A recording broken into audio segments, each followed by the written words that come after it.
Court में आपकी तारीख लगी है, आपसी सहमति तलाक का केस मामला कोर्ट में लगा हुआ था, आप गए नहीं। कई बार ऐसा होता है ना कि आपने म्यूचुअल डाइवोर्स का केस तो अपने पार्टनर के साथ में कंसीडर कर लिया, आपका अग्रीमेंट भी हो गया, आपने कोर्ट में केस भी फाइल कर दिया, लेकिन होता ये है कि आपका पति या पत्नी जो अगली तारीख कोर्ट के द्वारा जो दी गई है, जहां पर आपका कोर्ट के द्वारा तलाक करना है, डाइवोर्स करना है, वहां पर यदि पति और पत्नी ना आ सके या नहीं आते तो उस कंडीशन में क्या होगा। ऐसा ही एक मामला Rupa versus Santosh Kumar AIR 2005 page number 172 to 174। यहाँ पर क्या हुआ था, पति पत्नी के बीच में लड़ाई झगड़ा हुआ, काफ़ी ज़्यादा विवाद हुआ और विवाद होने के बाद में पत्नी ने पति के खिलाफ और पति ने भी पत्नी के खिलाफ काफ़ी सारे मामले लिटिगेशन कोर्ट में फाइल कर दिए।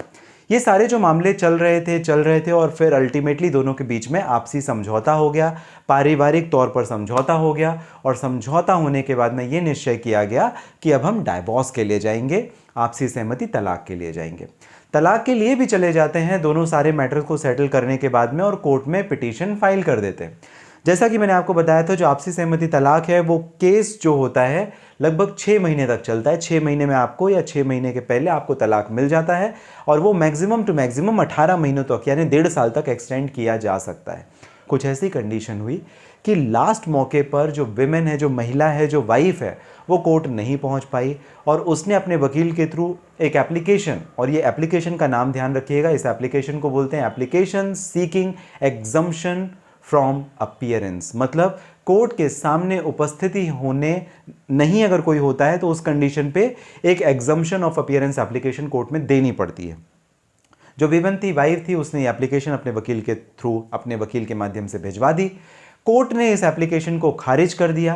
केवल ये एप्लीकेशन खारिज नहीं हुई, इस एप्लीकेशन के खारिज होने के तौर पर जो डाइवोर्स का केस चल रहा था दोनों के बीच में, आपसी सहमति तलाक का मामला चल रहा था, वो भी खारिज फैमिली कोर्ट ने, पारिवारिक न्यायालय ने खारिज कर दिया। अब इनके पास कोई ऑप्शन नहीं था, ना पति के पास ना पत्नी के पास। ऐसा नहीं था कि वो तलाक नहीं लेना चाहते थे, लेकिन क्योंकि जो उसने आधार लिया था एग्जम्पशन एप्लीकेशन में वो ये कि वो औरत, जो महिला है, वो बीमार है, इस वजह से कोर्ट नहीं आ सकती है, उसने ये आधार लिया था। लेकिन उसके बावजूद जो पारिवारिक कुटुंब न्यायालय है, फैमिली कोर्ट है, उसने उनकी एप्लीकेशंस को रिजेक्ट कर दिया।